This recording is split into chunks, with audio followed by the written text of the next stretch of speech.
It's just so darn evil. It is just so darn evil.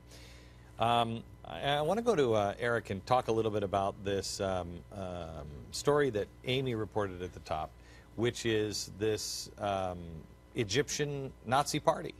Yeah. Here in America, the press goes crazy about Nazis that might be in the Tea Party when I've never seen a Nazi before. But when there's an actual formation of the Nazi party, they say nothing. Tell me the background. Well, look, the Egyptian Nazi Party they have some long-time roots in Egypt, and and they're very vocal. Now, they say they don't want to kill all Jews, even though they are the Nazi Party, but they've had a long, long history in Egypt. Just a second.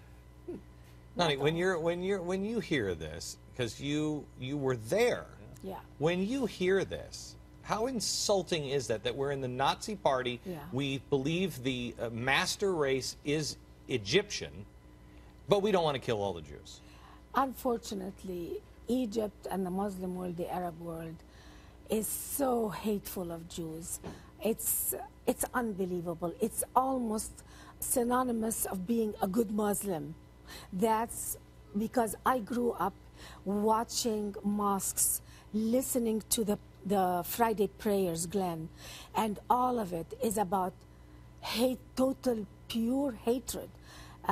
Cursing is very common in the mosques, and the preacher ends his sermon always with, "May God destroy the Jews and the infidels and the enemies of Allah. May their children be orphaned. May their women be widowed." And it's just, I used to watch this as a child, as a young woman, and believe it or not, I never knew it was bad. When you grow up in such hatred, you really think it's normal and holy. So so that's over in Egypt. Now tell me about the Egyptian Nazi Party leader here in America. Well, this guy was Brotherhood. He's more of a Brotherhood guy, Salah Sultan, Muslim Brotherhood guy from Egypt. He was a mainstay in the Muslim community in Columbus, Ohio, on the heartland, Glenn. For years, he lived here. I was at his house, very nice suburb of Columbus, Ohio. Spoke at Islamic schools there. Did you know who he was when you were at his house? Yes, I did. I didn't knock. A fixture in Columbus's Muslim community, at the schools, at the largest mosque in the Columbus area. He was mainstream, met with local community leaders, interfaith dialogue with Jews and Christians. He was mainstream, and Glenn, he is a global Muslim Brotherhood operative who the other day we featured on The Blaze called for death to all Jews who enter Egypt. He was here in America, Brotherhood through and through. Was he saying that kind of stuff when he was here? Well, not on U.S. soil publicly like he is now. Behind closed doors, of course. In the mosques, of course.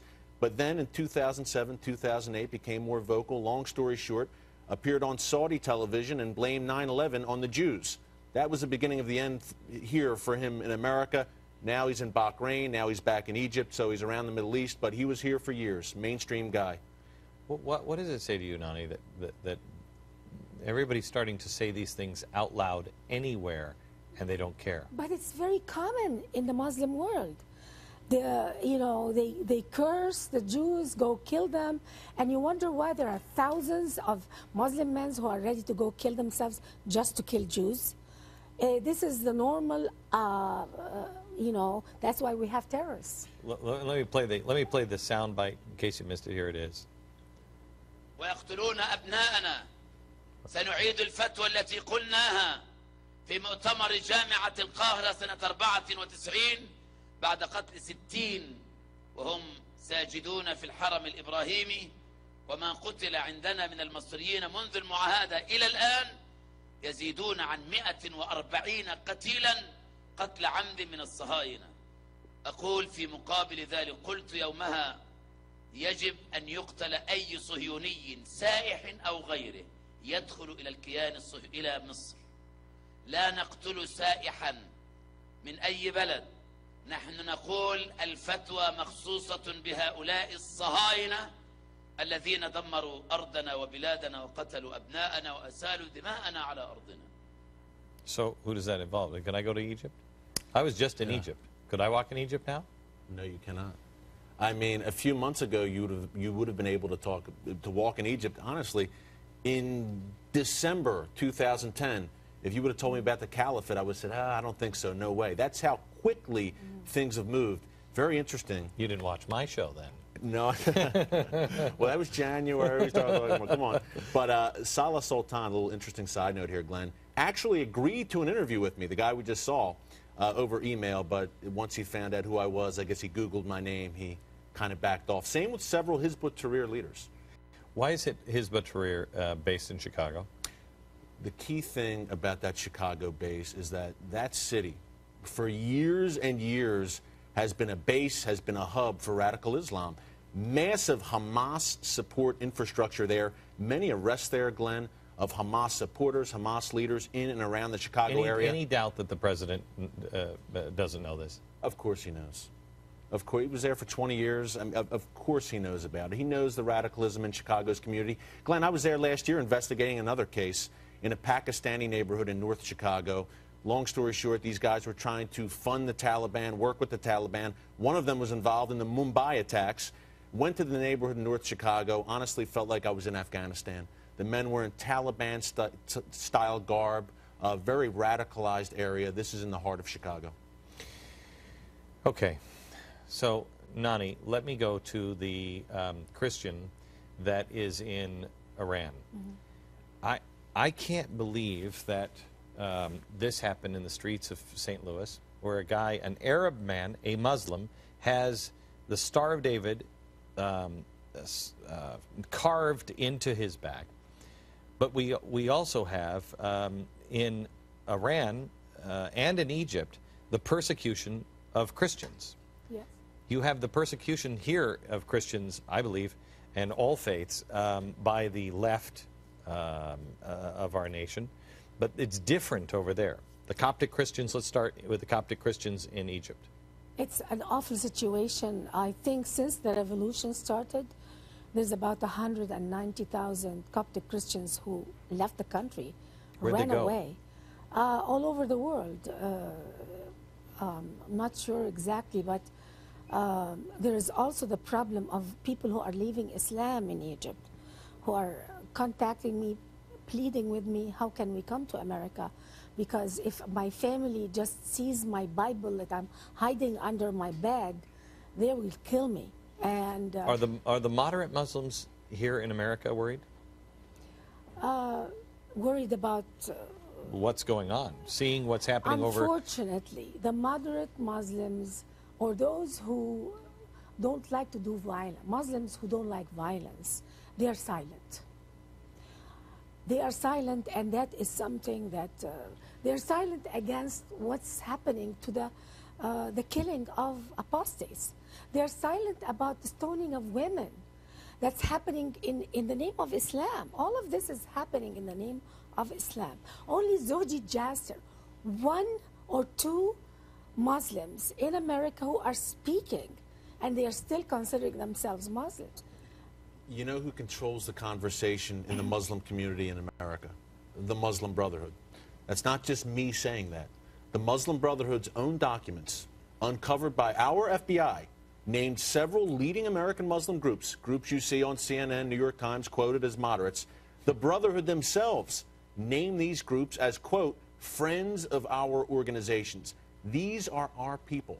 Now, our government has these documents. These are Brotherhood documents, believe it or not, Glenn, captured 10 minutes from the White House in Northern Virginia back in 2004. The Muslim Brotherhood blueprint for America. They lay it all out. They name their allies. Imagine if we had this during World War II, the Nazi blueprint. We have the Brotherhood's blueprint. Our government has it in their possession, naming groups like You've these. seen it. You've seen it. It's readily available online, anywhere. We should go through it more. Yeah, we should. The Islamic Society of North America, ISNA. Now, the president of ISNA had a front row seat at President Obama's iftar dinner back in August. Yet he is Muslim Brotherhood. Again, it's not just me saying it. But they're Their own saying Muslim documents. Brotherhood's not a problem. I've read in the Center yeah. for They're American secular. They're Progress, moderate. and George Of course. Soros has paid for this report. So you know it's trustworthy. Yeah. That's hate-mongering speech from Yes. you. They don't believe the Brotherhood is a threat. They truly don't believe it. They believe they can use the Brotherhood as a Do you counterweight believe to that? Al-Qaeda. Do you believe that? Do you believe that our government really doesn't, they really don't think? I think some people in America, the leadership, are so arrogant. They really believe that, oh, these groups are never going to harm America. America is too big to be harmed.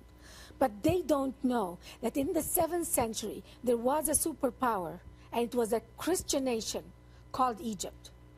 And it was not an Arab country. And it was invaded by a much smaller, much less important civilization from the Arabian Peninsula. They came in with their sword. They changed the language of Egypt by force to Arabic and converted the churches into mosques by force. And Egypt never saw its glory days again. It can happen to superpowers. And I want to tell people in America who look at all these groups as so what, so what, so what. And all these groups are very similar. They all have the same objective, which is the Caliphate, whether it's the Muslim Brotherhood, whether it's Hizb ut-Tahrir, or all of them. They want to control the world under Islam. Even if they don't get a hold of the American government, which is could not happen in the immediate future.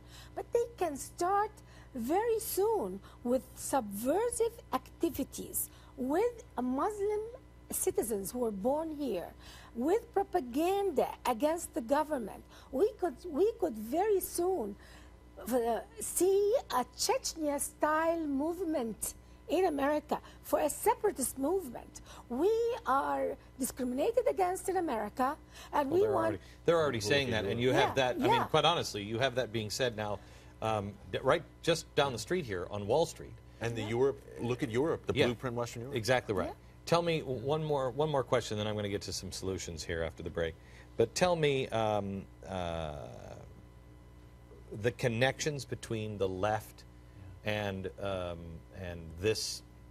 those calling for revolution on the Arab streets and on American streets with Muslims. Right. Well, the left basically, Glenn, they look at radical Islamists, and as you've pointed out, it doesn't seem like there's much in common on the surface. But the left says, you know what, we can sit back, we can empower these guys, we can use them as our muscle, as our foot soldiers. And at the end of the day, just like they do with the unions. Absolutely. We can use them, co-opt them as our foot soldiers. Let them build radical mosques that are teaching hatred. Let them spread an ideology that calls for the overthrow of the U.S. Constitution, for Sharia law to be instituted. Anything that causes chaos, disruption to Judeo-Christian Western civilization, we will support. I think they both have one ideology that's very, very strong. They both like government control.